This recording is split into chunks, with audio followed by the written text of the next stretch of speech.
Good afternoon and welcome to What's New. Let me restart that.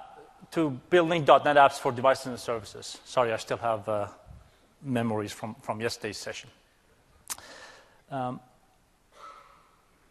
I please see a show of hands of folks in the audience who today have a WPF or Windows Phone application? I would say that is well over 75 to 80% of the audience. And I'm hoping then this talk would be very relevant to what you're trying to do today and what you'll plan to do going forward. I get lots and lots of questions around, I have this existing WPF app or Windows Phone app, and Microsoft talks a lot about devices and services. Help me understand how that fits in with the overall direction, and also help me understand what are some of the strategies for moving and also augmenting existing applications with apps for devices and services. So to provide a backdrop for today's presentation, and I know some of you have already seen me flail around with Kinect. You can't get more modern or device-centric than Kinect. So what I'd like to do is show you a Kinect-based application which actually started as a WPF application. I'm going to paint the storyline as I present to you today of how I went from a rich UI WPF application to something now that allows me to actually interact with my application through Kinect. So let me remove the veil and hopefully the flailing. As you can clearly see, this is a Windows Store application.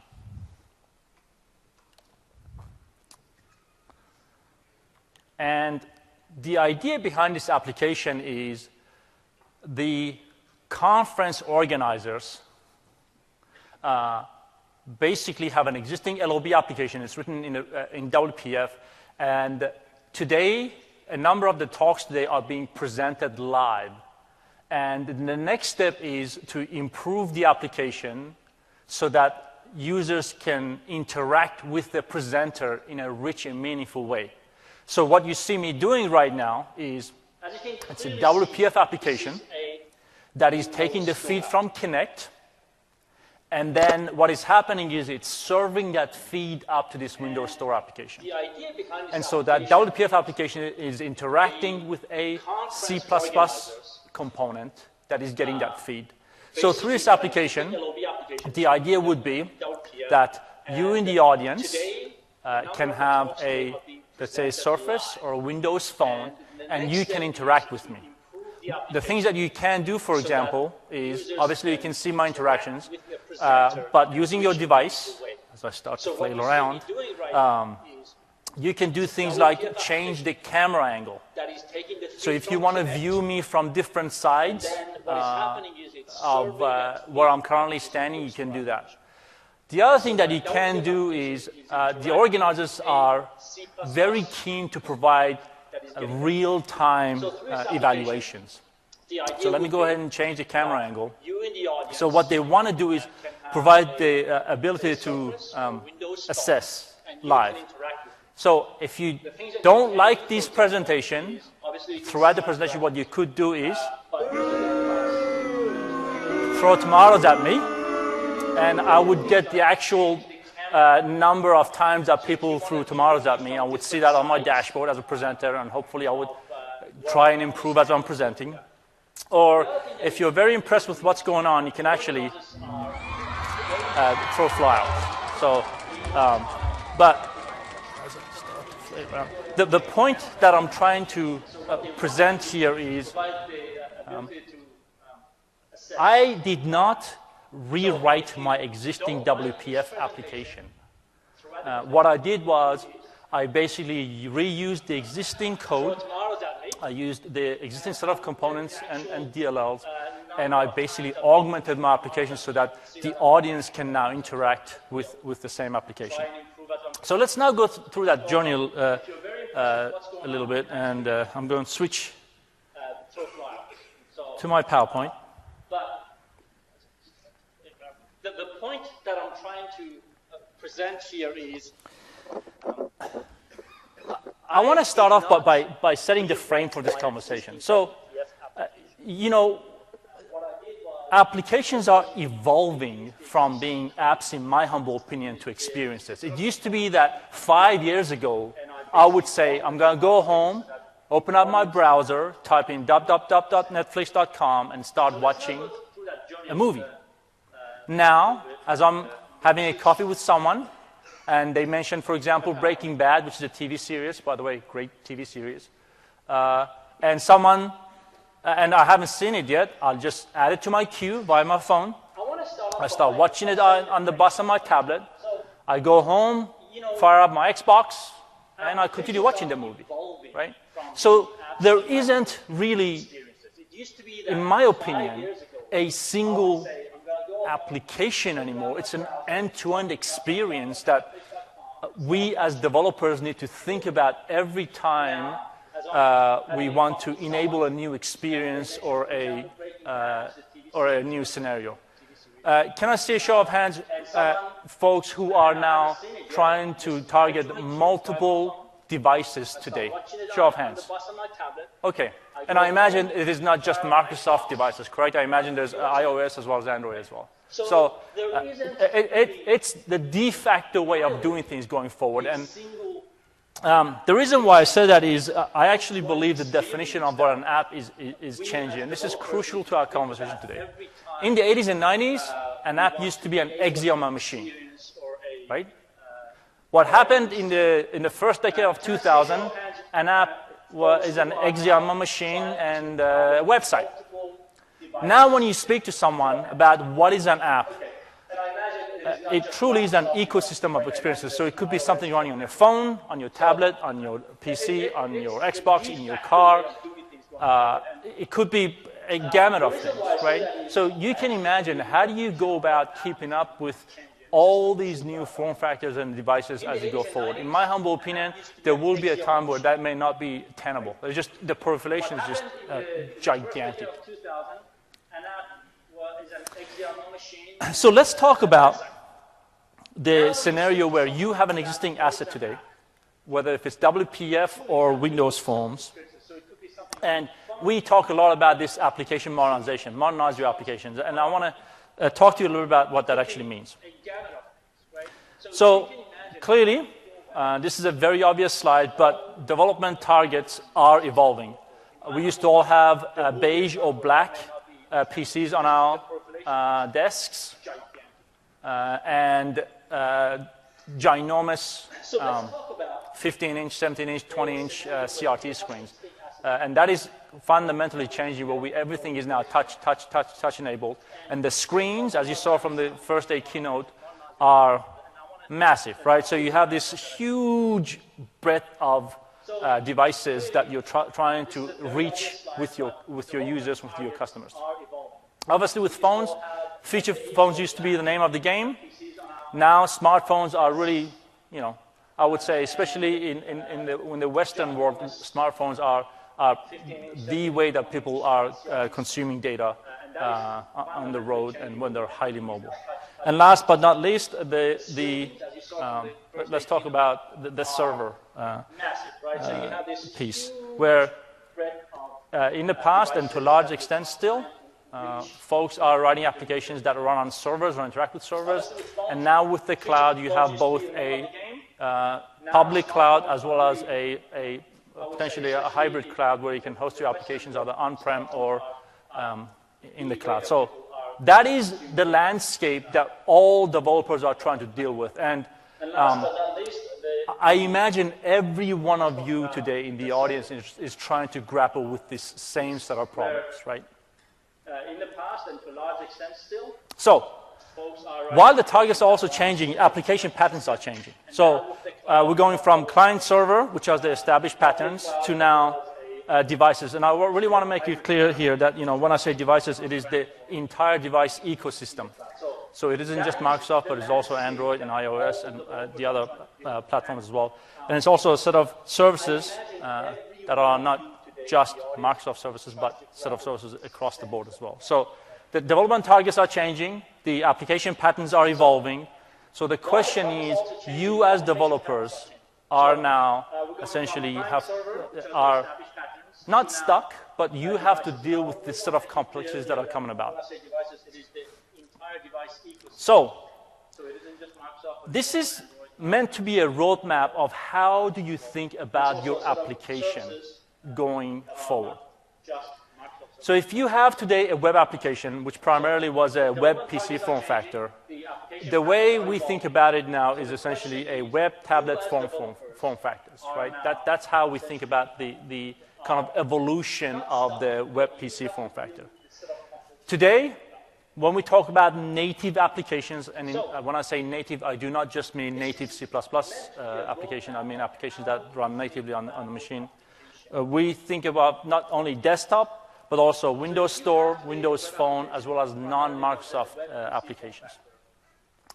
And that, last but not least, on-prem is either now on-prem, hybrid cloud, or the public cloud proper. So when we talk about the modernization of .NET applications, I want to be very clear. This is what we're referring to. We are not talking about throw away your existing investments and rewrite your applications.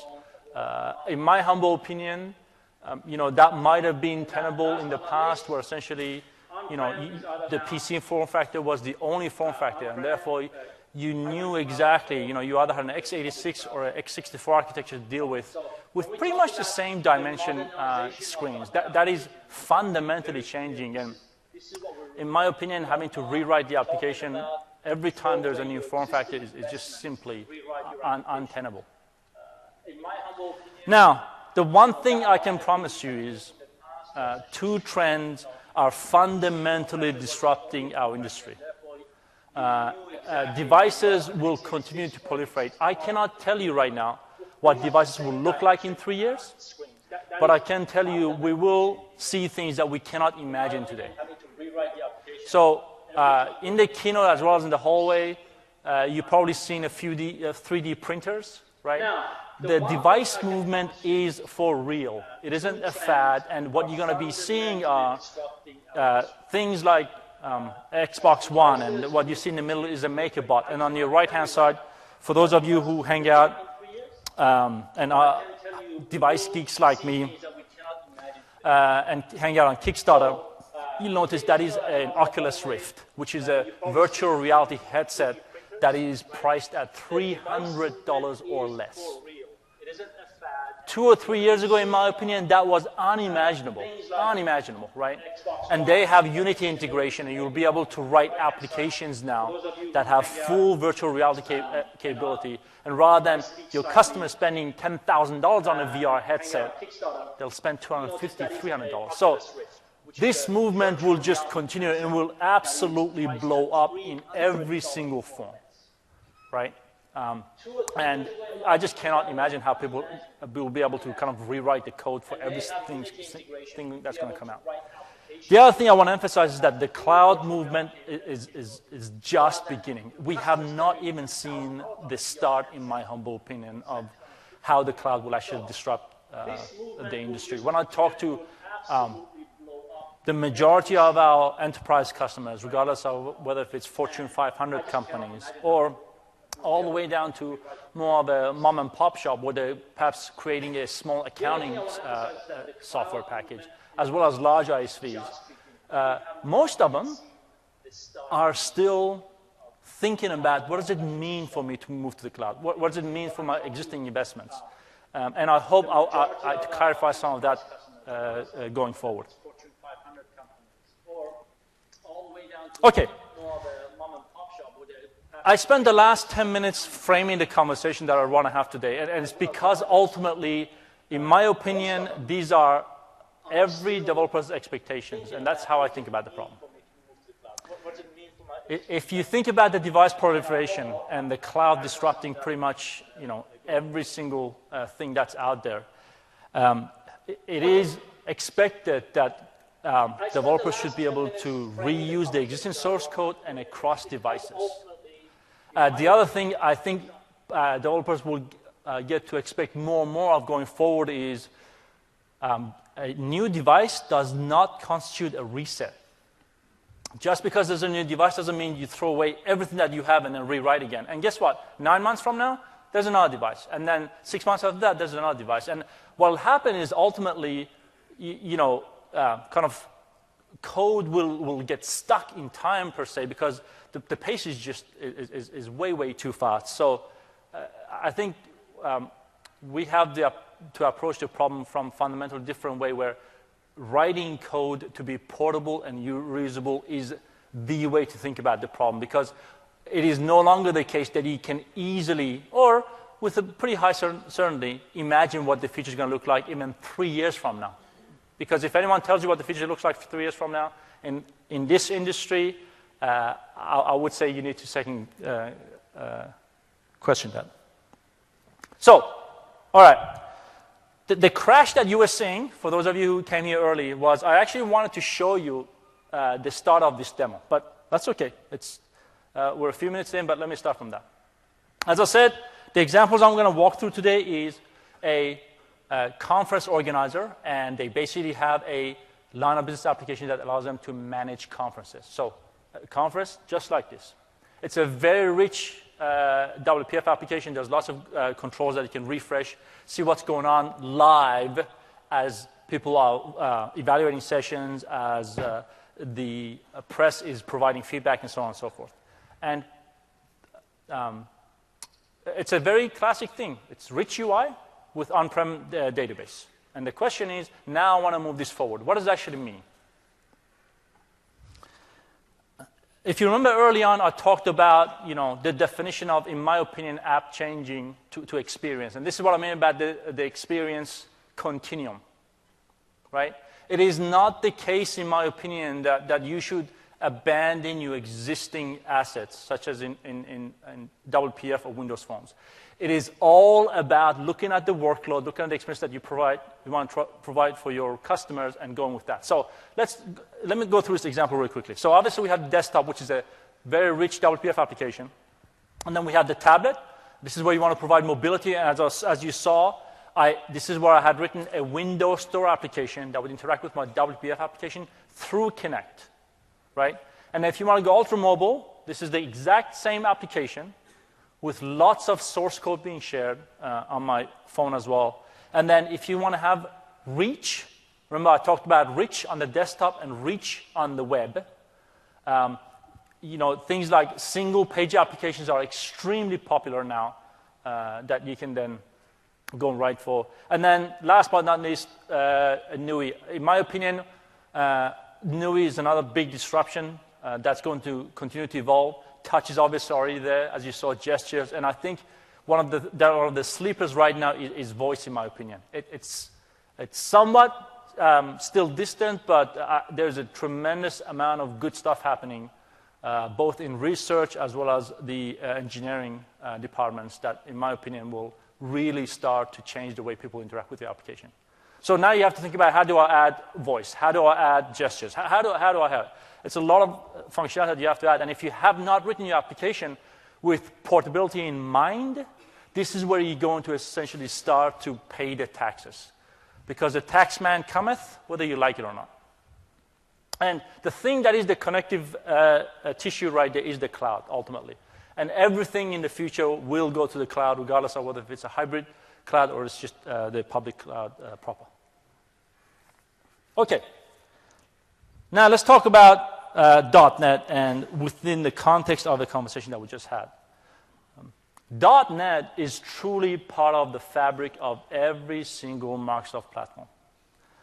So we have .NET with distributables. So as I mentioned yesterday in my talk, for those of you who were there, we just announced .NET 4.5.1 preview. That is going to be a redistributable that was going to be available via Windows Update.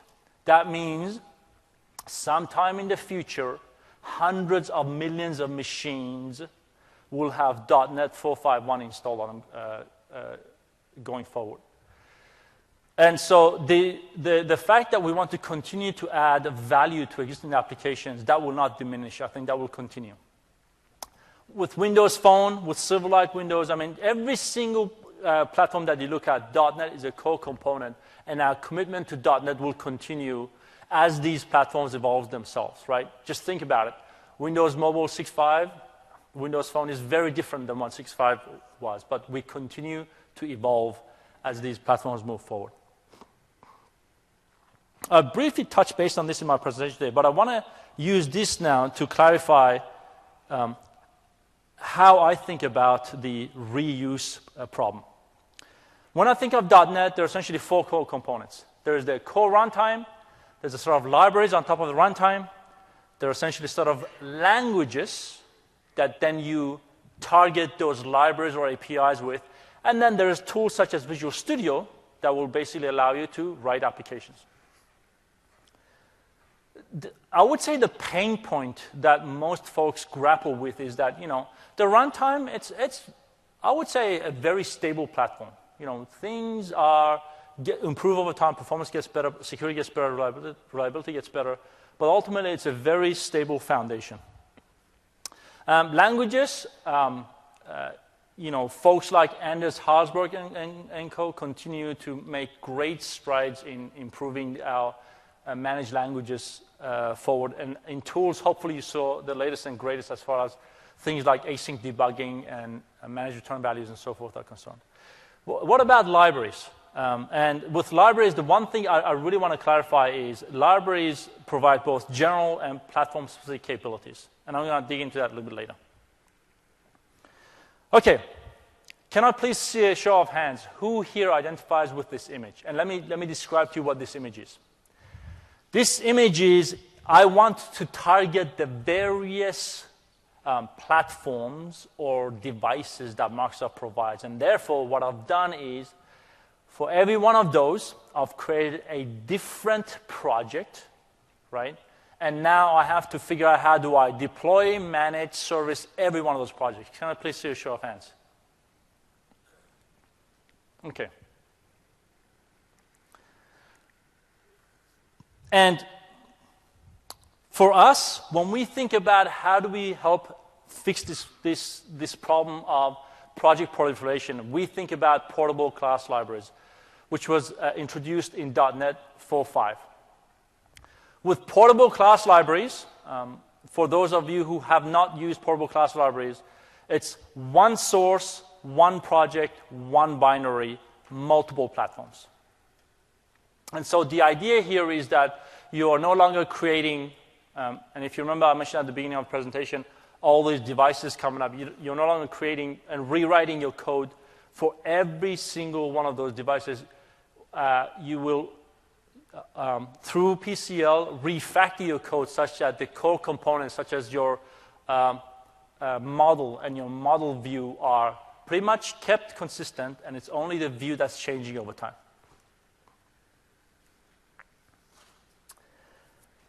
Okay, so when it comes to portable class libraries, one of the key questions that we get is, where can I use it and where? So with portable class libraries, the idea is that we want to basically abstract the things that are, I would say, abstractable.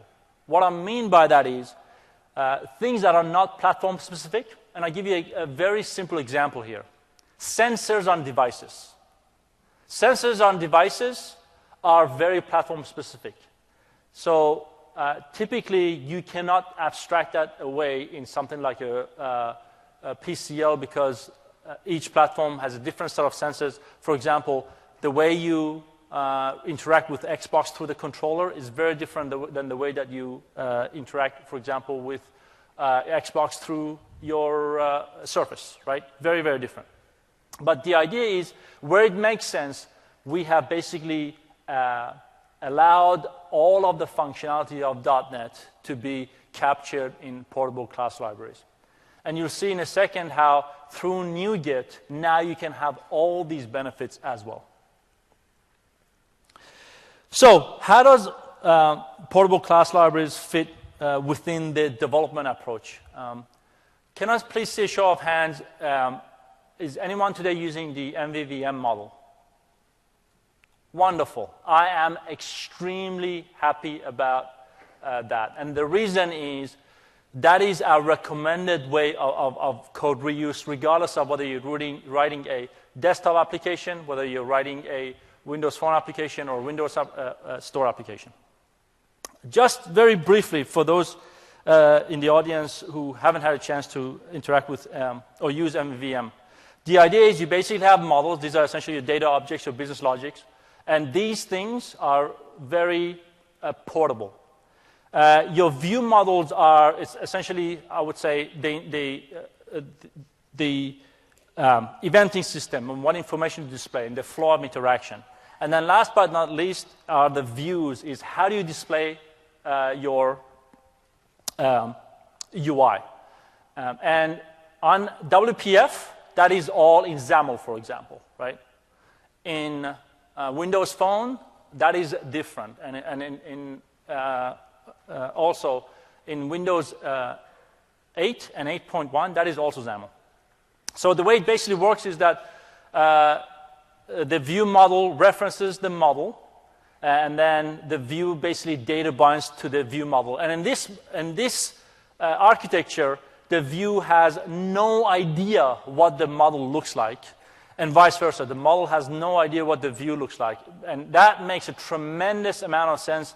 And the reason being is that what you can do through this abstraction is have your view pieces be platform specific, and then have the core of your application, which is both your view model as well as your model, be the portable piece of your application. And now I'm going to talk about how PCL fits into this entire strategy. Okay. So what does a cross-platform architecture look like when it comes to PCL? So what you see on your left-hand side is a Windows Store app. What you see on the right-hand side is a Windows Phone application. And then on the bottom is a portable class library. And let me walk through each one of these boxes quickly so that the MVVM model makes sense in the context of portable class libraries and how you can use them. So if you have any bootstrapping code that is specific to how the application behaves on that specific platform, as well as your views, that is clearly device or specific. So those are captured by your projects that specifically target those platforms. And then what you want to do is, in the portable class libraries, this is essentially both your view model as well as your model are abstracted inside your portable library. And in Solution Explorer, you simply reference the exact same portable class library from both your Windows Store application, your WPF application, as well as your Windows Phone application. And what that does is, now you're basically in the PCL left with one thing, which is your platform functionality abstraction. So a great example here would be perhaps file access. File access, for those who have already experienced it, is different on Windows RT, as it is different on Windows Phone, as it is different on a .NET Framework desktop proper. So that needs to be abstracted away by the portable class library, such that it doesn't matter where you move the portable class library, it continues to work in a proper way. But the nice model here is that as long as that abstraction is made, your Windows Store applications, the views, as well as the startup code and the bootstrapping are completely unaware, for example, how the file was provisioned.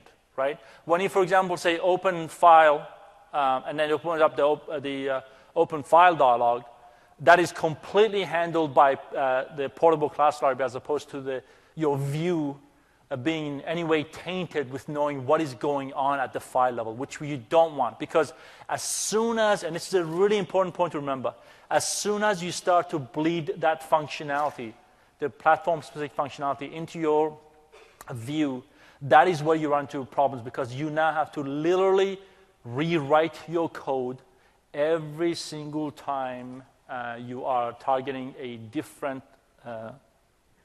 platform.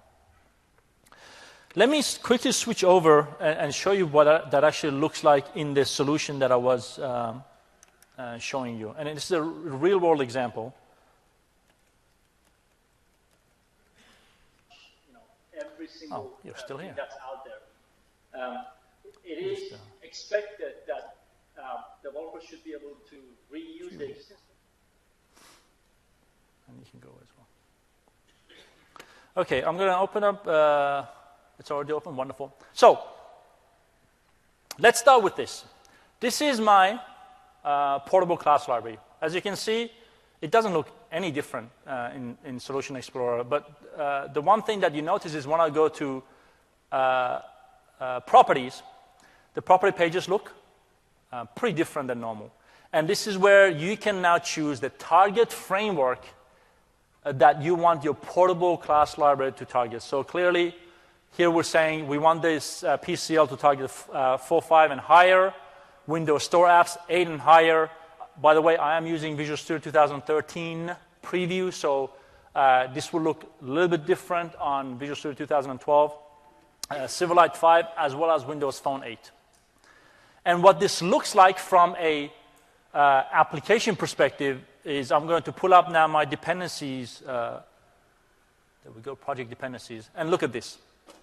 So if I look at my Windows Store application, I can clearly see that it references the portable class library. I look at the Windows Phone application that also accesses the portable class library. And then last but not least, I look at the WPF application. It also uses the exact same code across every one of these platforms. So it's trivial now to simply change your view, change your presentation layer, and keep the core of your business logic and your data access layer.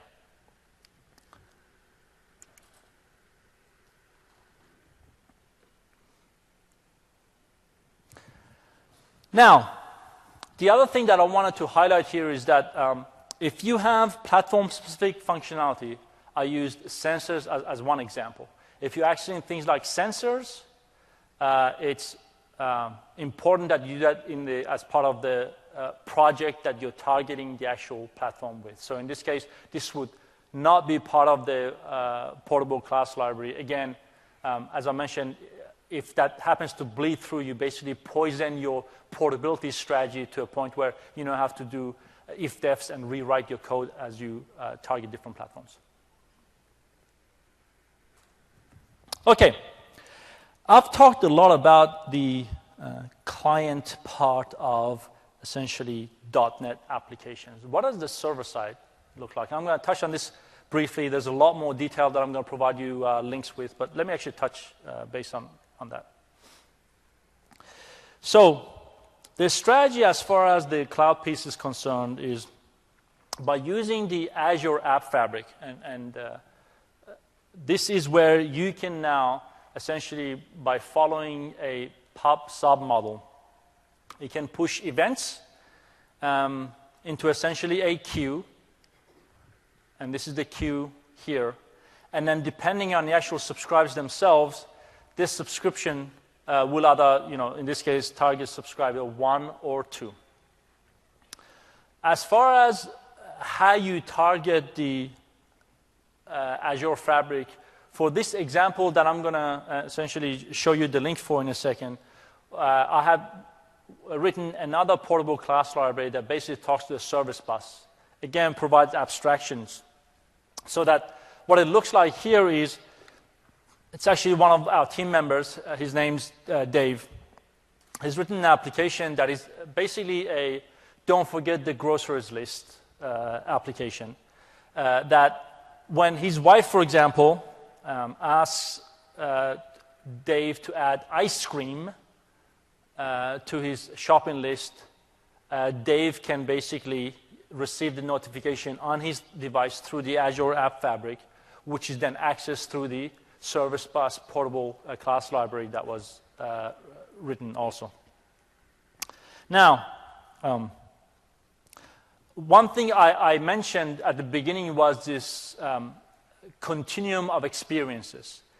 And so another way to express that is this continuous client, where as you go from device to device to device, you provide this great experience across the cloud. And we have in my opinion, a great MSDN article that we've written of how do you actually go about writing this application that runs on multiple devices and talks to the Azure Fabric, and then be able to basically push notifications, as well as be able to pop notifications as well across the various subscribers.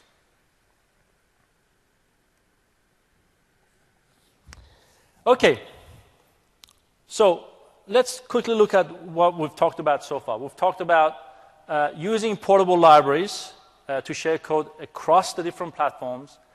And essentially, the way we think about this is using the MVVM model, which fits in beautifully with the portable class libraries. I mean, I would say it's the perfect marriage of using portable class libraries with the MVVM model.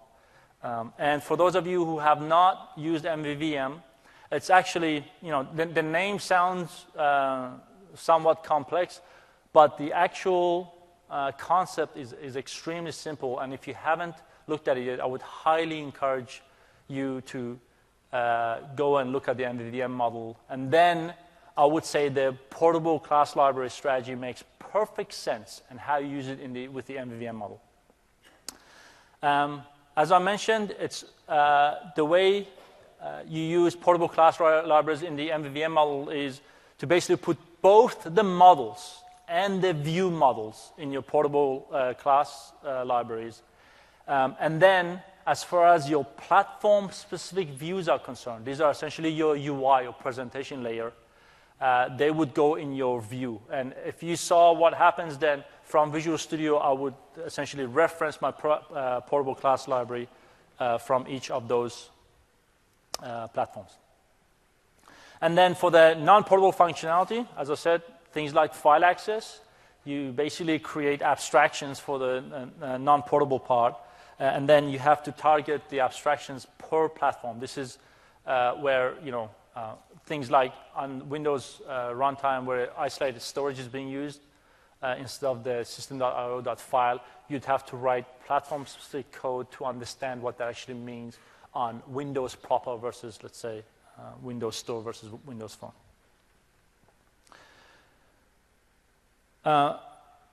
And the reason, personally, why I think this makes a lot of sense, because it dovetails so nicely with our strategy around NuGet packages. When you think about it for a second, our team, the .NET team, has a very, very similar problem, right? We also produce libraries. We also need to target various platforms.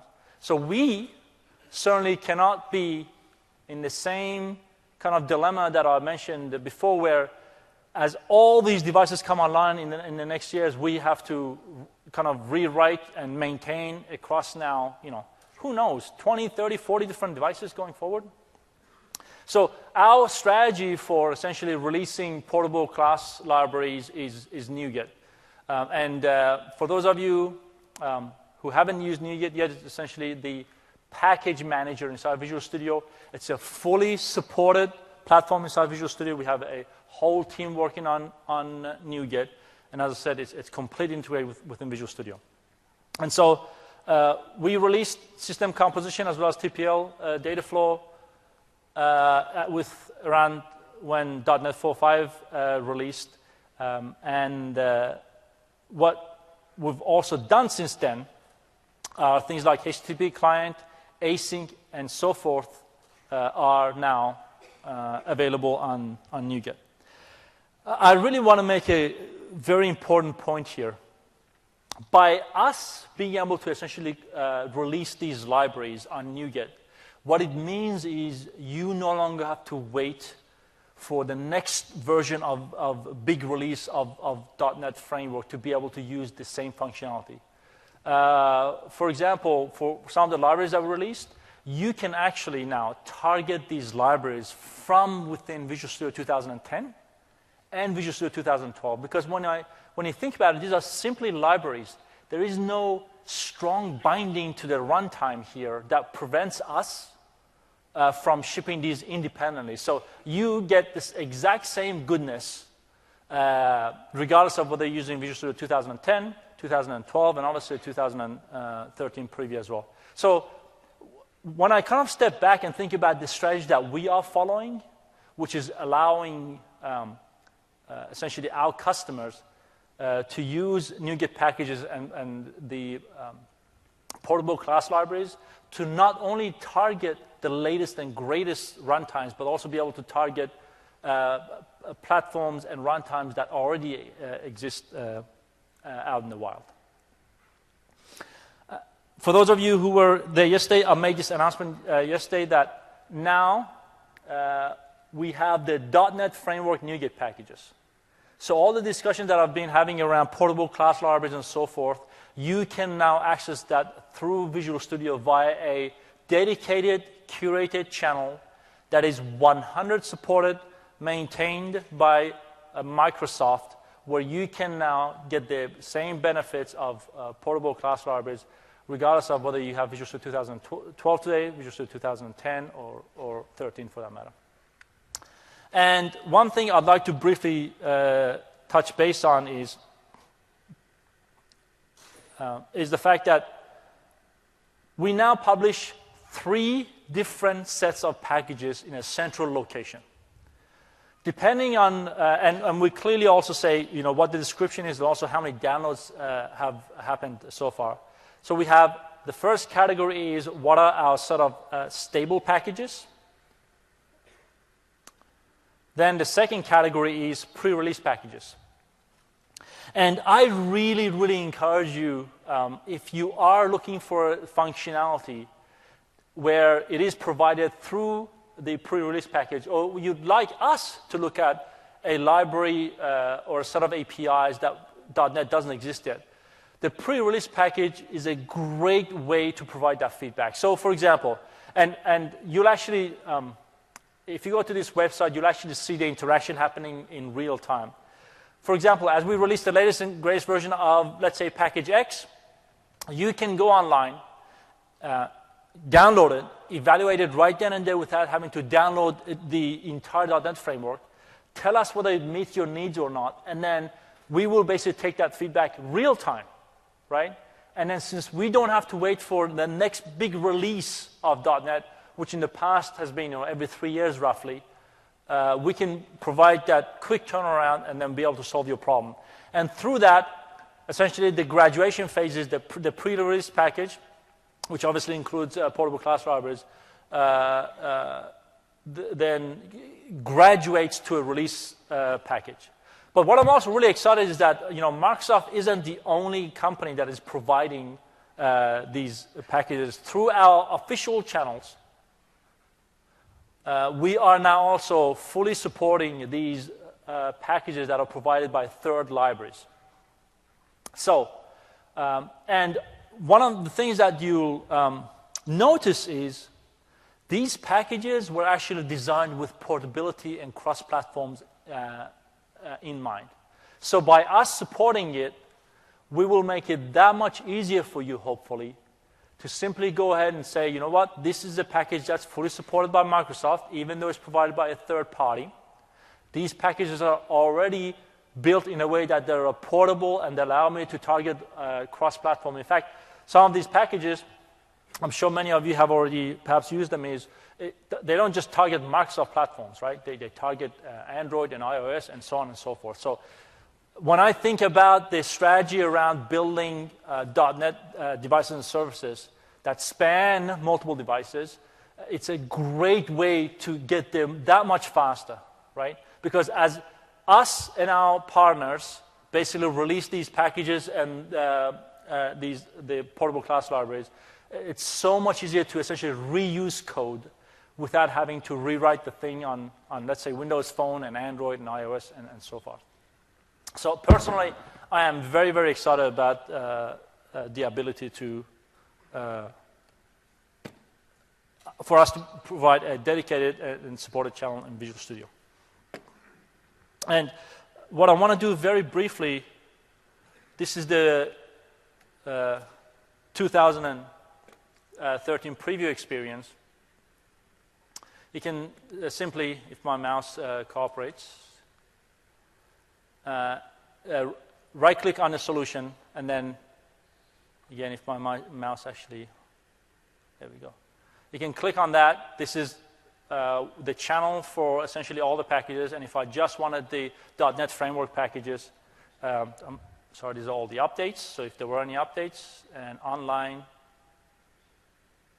I can just get the ones that are currently stable. Again, jQuery, this is one of our supported packages that are online, but also you can not only get the stable ones only, but if you really want to evaluate a pre-release package, you can do it right through Visual Studio without having to wait, and provides with feedback in real time.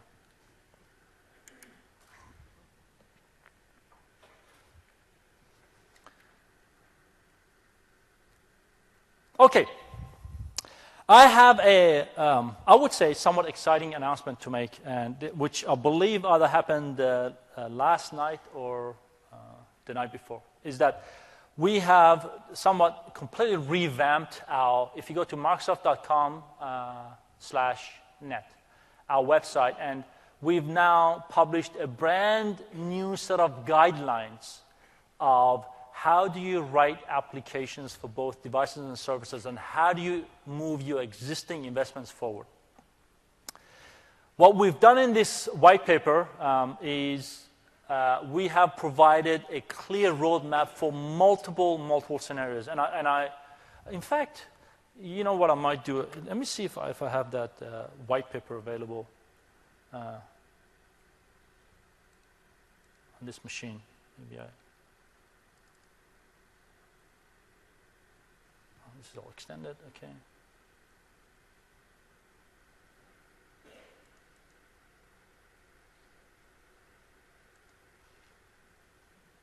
There we are. And I was told it's around a 70-page document. And let me just briefly go through. But it basically talks about exactly how do you go about moving your application forward. So here's a diagram in my mind that clearly captures and articulates most of the discussion that we had this morning. So if you would like to continue this discussion and really find out in much more depth online exactly how do you move your existing application forward and be able to target devices and services with .NET, this is a great 70-page white paper, and I'll warn you, it's going to take some serious reading to get through it, but it will provide, in my opinion, a wonderful roadmap of how you think about writing .NET applications for devices and services and moving your existing investments forward. Okay, so with that, what I'd like to do is wrap up this discussion, but I really would like this to be the start of our conversation. What we've done just very, I would say recently, is that we've really consolidated our feedback mechanism, such that we have 6 clear channels, essentially, of how we collect feedback. So depending on how you'd like to provide us with feedback, we have a blog where you're going to be able to see all the information that I'll present today. You can directly email us. In fact, myself and a number of members of my team are on that alias. MSDN forums, we've consolidated all of the MSDN forums such that it doesn't matter what part of .NET you're interested in. Let's say it's WPF, WF, WCF. It is all consolidated right now. We have presence on Facebook, Twitter, as well as user voice.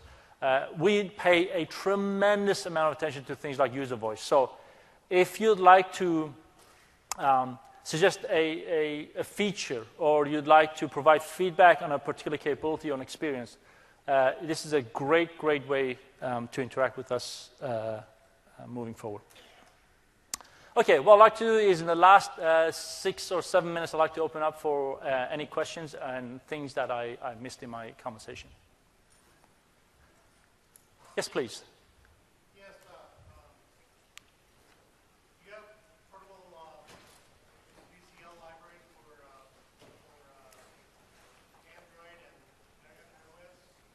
So the question was, do we have portable class libraries for Android and iOS? Some of you may already be aware of one of our partners, Xamarin. Xamarin, in fact, we are collaborating with them on essentially providing PCL on both Android and iOS. And they have frameworks such as MonoTouch that allows you to target those exactly. So I would say we as Microsoft do not produce those portable class libraries, but we collaborate with folks like Xamarin to make it happen. I'm sorry? That's a great question. I don't know the answer to that, but I can go and find out.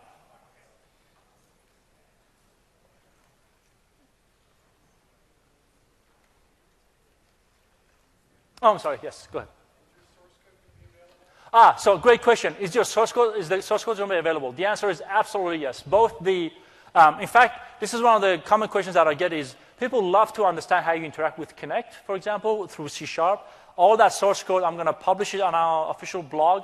Both the various clients, the portable class library, the Connect library, all that information I will publish online. So if you want to follow some of the patterns, such as around NUI, connecting with devices and so forth, I'm going to make that all available online, yes. I want to warn you, it's around 32 projects or something like that, so it's a pretty big beast. Go ahead. Are those pieces that are distributed to NuGet to developer machines, how are those distributed to end-user machines? That's a great question. So the question was, how are essentially the bits that are on NuGet, so let's say download a package, those go with your application. So they're essentially app local, right? It isn't, and this is one thing I really want to point out is that's a key distinction where we do not, when you download a NuGet package and then you install it on a user's machine, we don't go and update the entire machine with that package, right? That's app local. It only impacts that application such that you, for example, let's say you're evaluating a pre-release package. We don't want to impact the entire machine so that suddenly other applications start to break. So all that is app local. So it may happen that you have five installed applications, they will have 5 copies of the same library. Correct. Yes. Or you can have different versions if you like, depending on what you're trying to do. So if you have essentially different versions of the application targeting different versions of the NuGet packages, you can have that as well. Question? So with the libraries now being delivered by NuGet, is the intent, or I guess you could read into that the .NET framework itself is going to be shrinking in size so that only those common core libraries are going to be .NET and you kind of just add on? That is a great question. Let me, I'm going to bring up one slide here that I think makes hopefully great sense in the context.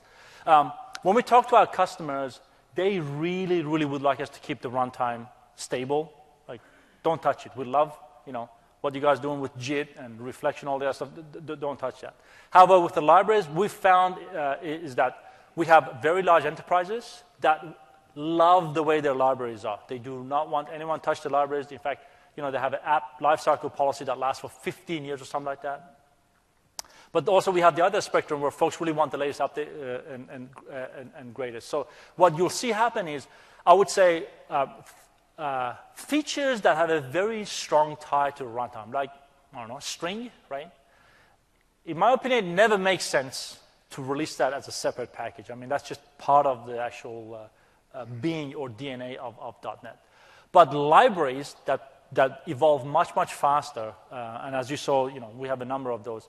I would say the trend's going to be that those are going to be released on a much faster cadence.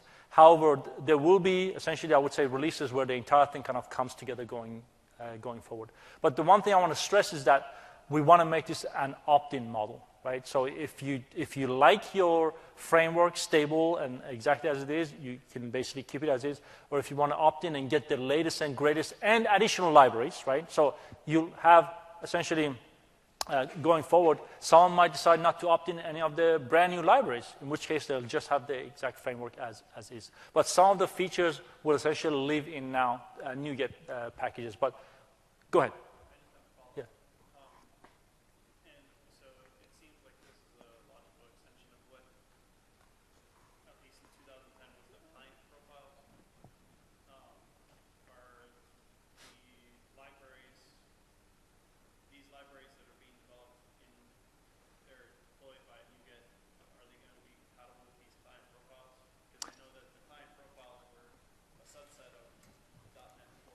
Yes.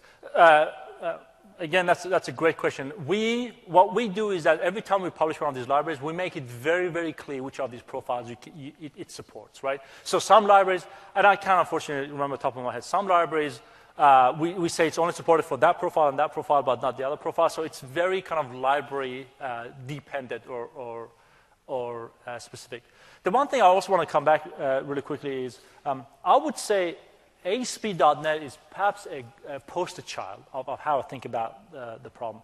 If you look at ASP.NET, they've done a phenomenal job, right? Really keeping up with the times, keeping up with the new innovations, and then producing new libraries and functionality on a regular basis, right? I don't see why essentially .NET to some extent couldn't follow a similar model in certain areas, right? Libraries being a great example where if you want, I don't know, the greatest, latest way to interact with the cloud, right? In my opinion, with the times changing so fast, you should not have to wait 3, 4, 5 years to get that new library or functionality. Question? So if we opt in and download some libraries from NuGet, yes, part of the framework, presumably they're redistributable, they have to be shipped with our app? Exactly. So the question was around the redistribution of NuGet packages, and it's a proper, fully supported Microsoft channel. It's 100% supported, so you distribute with the application, and we'll support it. Question? Do we intend to support MEF on Windows Phone? I'm going to have to find out. The nice thing is, this is the beautiful answer that I can tell you right now. If we decide to support it, I'll have to find out. You don't have to wait for 3 years. I mean, that's the honest truth now, right? Previously, I would say, let me go and think about it. Oh, wait, yes, we decided. We'll see in 3 years, right? Now it's like, oh, yeah, we're going to do it. And by the way, it's going to be here in 2 months, right?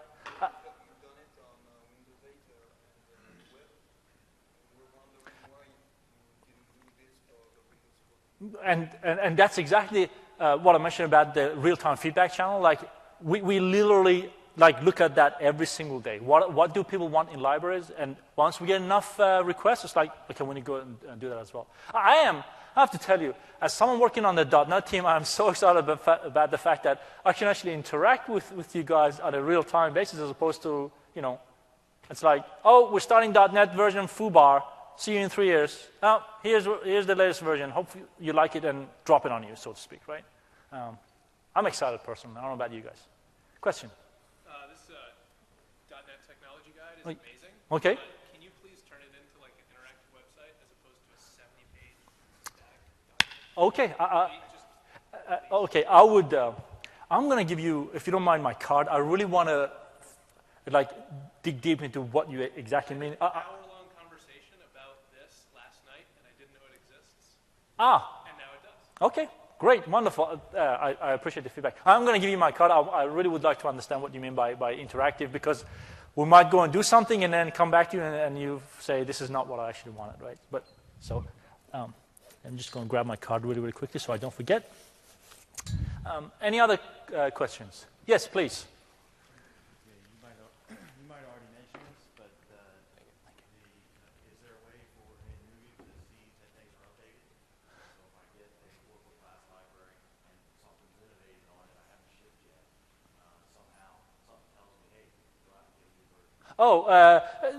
Notifications, for example. So let me. I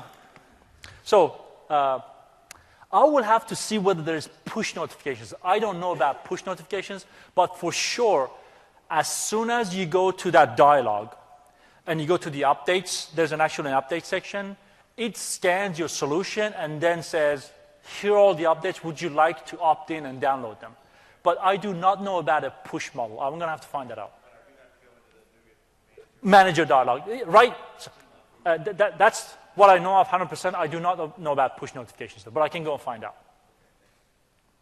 Question?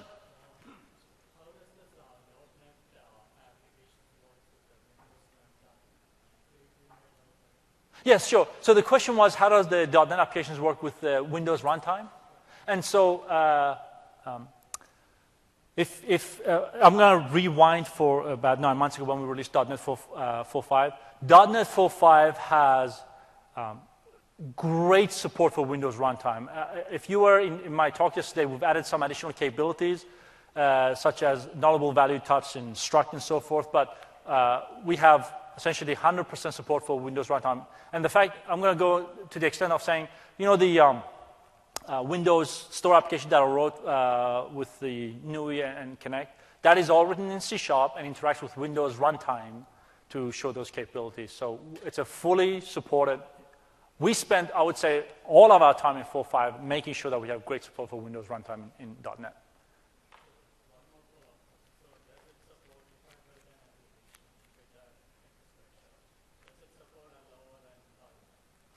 So the question was, does it support a low-end hardware? So I'm going to state something very obvious. Windows runtime is, as you know, available on Windows 8 and Windows 8.1. And this is where it's really important to kind of bring back the discussion about portable class libraries. Platform-specific functionality, in this case, Windows runtime, for example, which is not available on, I don't know, Windows 7, for example, right?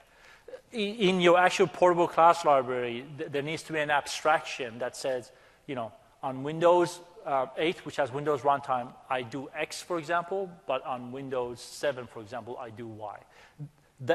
The Windows runtime is a platform-specific functionality, and therefore you have to think about that as you are developing your application. So if it needs to run on both Windows 7, where Windows runtime isn't available, the portable class library needs to abstract that so that it works on both platforms. Yes? So is it the idea that what starts today as libraries and NuGet will be included, at least some of them, in future versions of the .NET framework? I think that's a very distinct possibility, yes. I would say the model that we're thinking right now is, you know, like ASP. I think Scott Hanselman did a talk on like what's new in ASP.NET, for example. As we are releasing these libraries, obviously they're 100% supported as we are producing them. But I don't know the exact plans, but I could certainly see a future where, you know, kind of like a TikTok count, right? Like once in a while we'll say, here are all the packages, we're going to kind of bring them together and release as one per se, right? But still continue to evolve those as we go forward as well. We've actually heard that feedback a number of times, is that, you know, we love the fact that you're doing the much faster innovation in the libraries, but once in a while I'd like to see whether you guys are going to, you know, release a version of .NET. Yeah, sort of follow up. So say like on .NET, at some point I don't want to keep having to carry and maintain like a dozen like NuGet libraries. I understand. Absolutely, yes. I've received that feedback several times.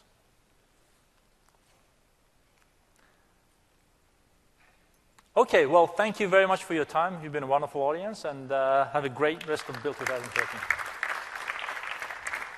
Please don't forget to fill out the evaluations. I should have mentioned that, but it slipped my mind.